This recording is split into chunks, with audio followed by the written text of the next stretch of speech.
Guitar Champion, this is probably one of the coolest shred solos that I have ever heard and learned. But it took me over 1 year to find out which legendary shredder played it. Welcome to today's video.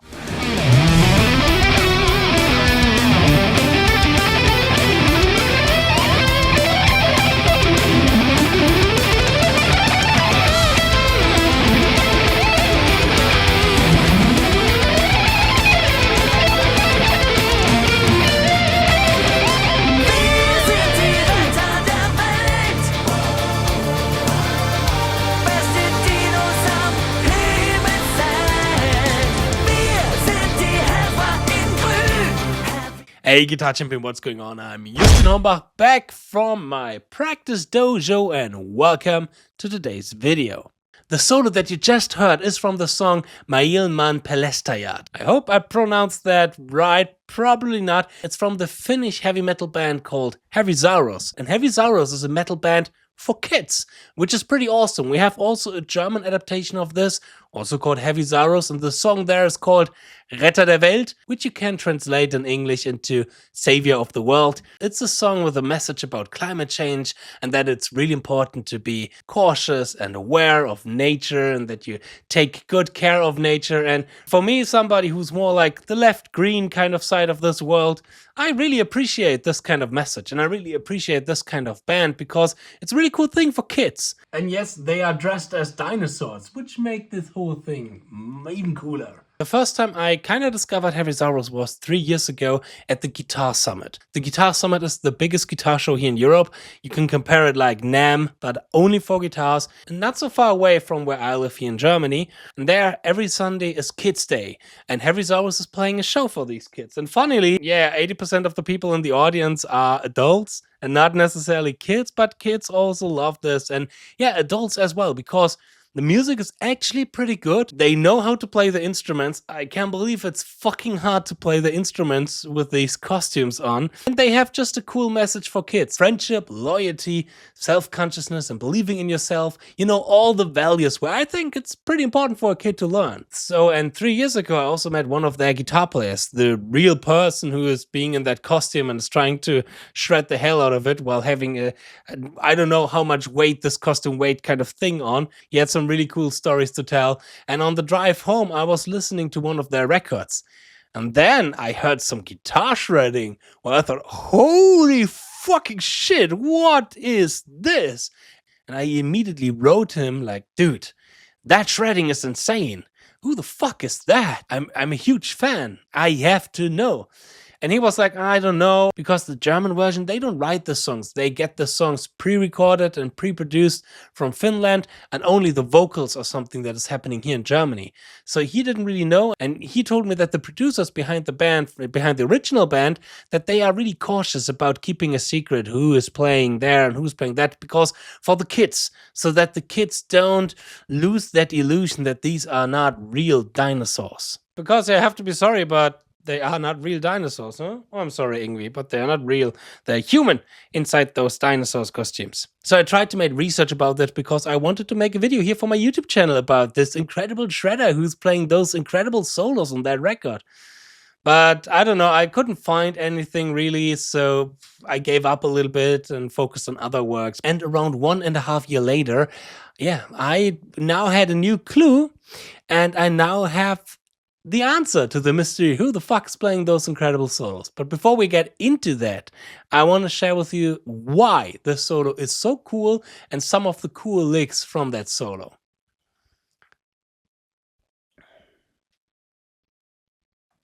𝗗𝗜𝙦, kannst du bitte?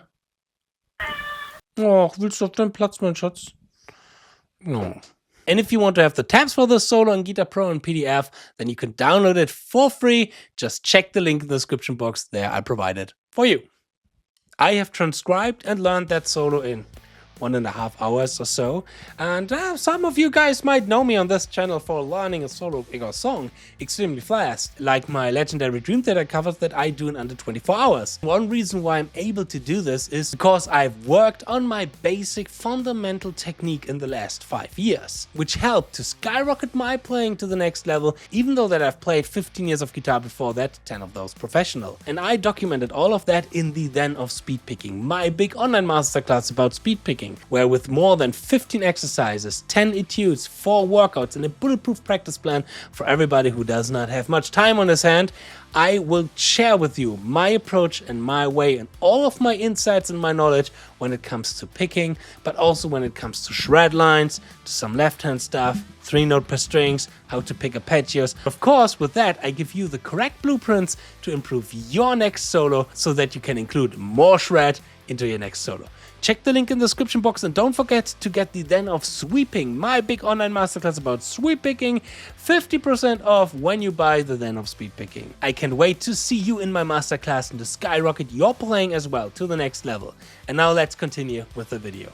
So yeah, welcome to my version of Rick Beato's Why Is This Song So Great, just as a Why Is This Solo So Great. And I always wanted to do a video or a series like this, so desperately that I even lose my pick. Oh, wait a second.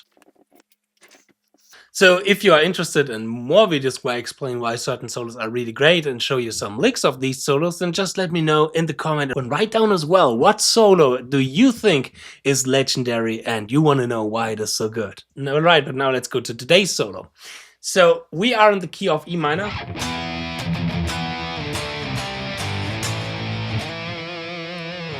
So, and even though that we're on the key of E minor, we have certain chords that is really important to know for the solo. I mean, the guitar in the first part is just playing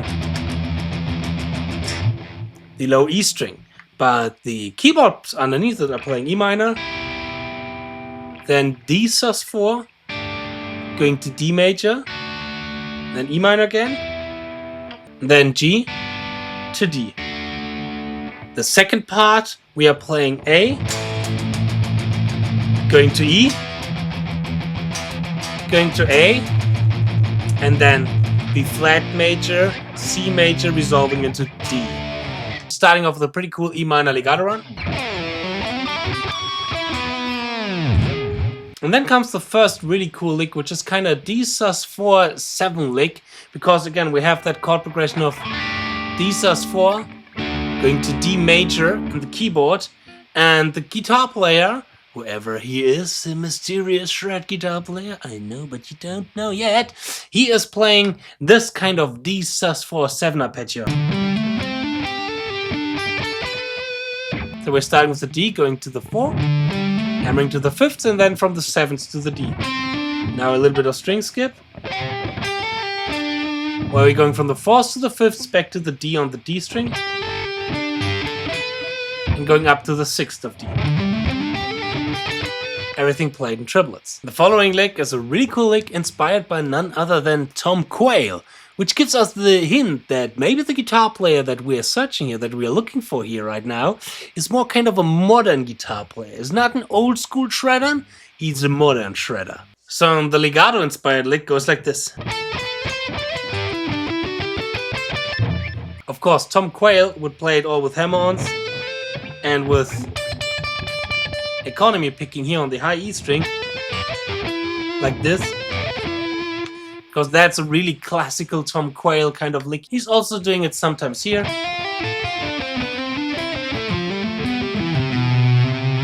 So a really classic Tom Quayle kind of lick that you see really often in his playing. And I had some solos as well where I included that lick, so it's a super cool lick and super cool concept. And what we're doing here is we have an ascending scale run.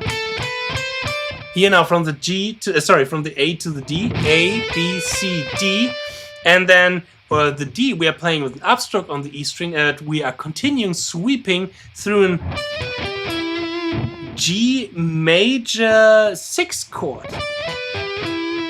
So we have the D, major third the B, root note the G, and the 6th the E.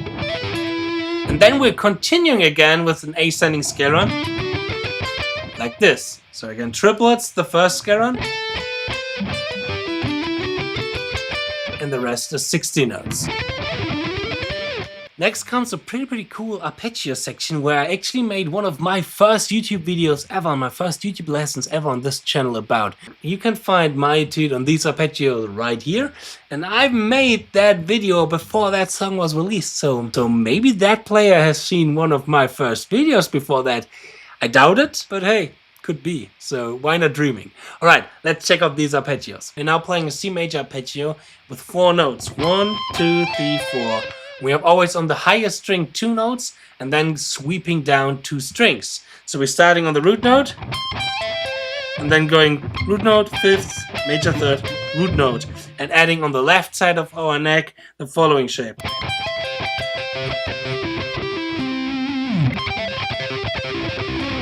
And up next we have a cool scale run which goes like this.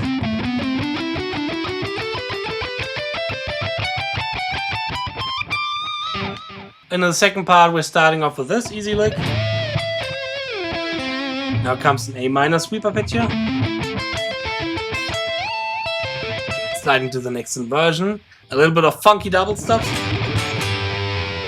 And now we're going to the hardest but also the most interesting lick of that solo. This lick consists out of 3 different licks. First scale run goes like this.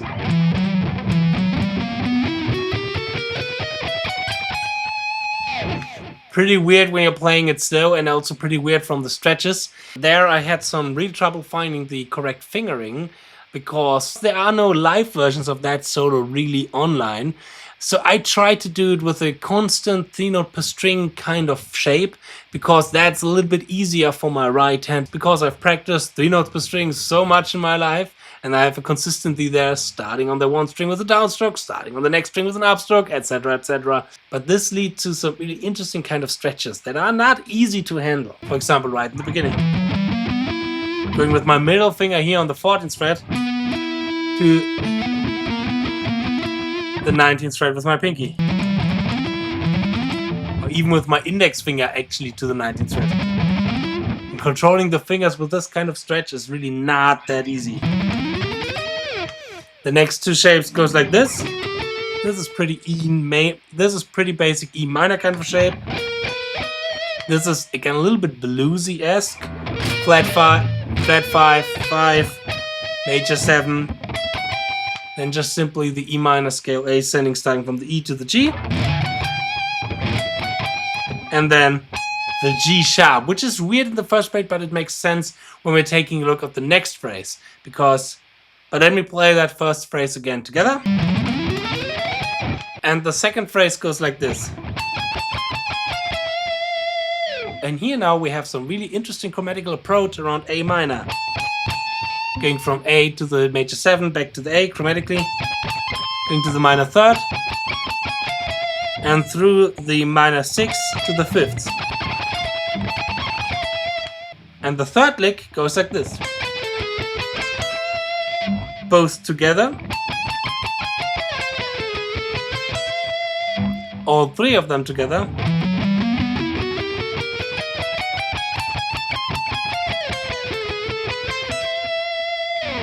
Now this lick was another clue where I thought, okay, that definitely could be that one specific guitar player that I have in my mind. Maybe you already have it in your mind as well. I give you another tip. He's also Finnish, right? And basically the last licks that we have is first this switch between A minor and E major. Then an A minor sweep with the 9th involved. Resolving to the A. And then we're just outlining the B flat major and the C major. Root note, octave, 5th, major 3rd, sliding to the 5th, and then C major as a sweep arpeggio. Resolving to the D. Okay, now one of the reasons why this solo is so cool is not necessarily the lines that are in there. I mean, I really like those kind of chromatical ideas and a little bit this kind of fusion-esque approach here and there, like, you know, that one lick that is inspired by Tom Quayle, etc. But it is also the execution of that solo, because it's extremely precise, it is extremely accurate, with a lot of punch, with a lot of energy, and it reminds me of a certain young shred guitar player from Finland who I covered lately here on this channel. Because yeah, now I can solve the mystery. The guy who played this is none other than Teemu Mantisari. And I figured it out by talking with one guy from the real Heavysaurs band. And he was giving me that one clue that it's another Finnish kind of guy. And then I Googled a little bit and I realized, and I found a Spotify playlist where 𝗏𝗏 is just sharing all of his guest work that he's done so far. And he has done a lot of guest solos for Heavysaurs. And there, of course, as well, this solo. So I've been going through the Heavysaurs catalog and was really happy to see what kind of great solos Teemu can write. So I'm even more excited about the next Megadeth record that they're working on right now, because I can't wait to cover Teemu's solos on stage with Megalife, my Megadeth stupid band. By the way, this is also a guitar that Teemu's playing as the Ibanez RGA622XH, and it's one of my, if not my favorite guitars from Ibanez that I have. This is definitely the ultimate shred machine with the 27th fret, the low pro edge tram, the DiMarzio pickups, that thin profile and thin neck. I absolutely love it. And if you want to have more information about that guitar, which again Teemu was also playing, then check the link in my description box. Alright, so much for today's video. I hope you liked this little video. I hope I'm going to see you in my next video. Feel free to subscribe, leave a comment, leave a like, and as always, cheers and power your progress.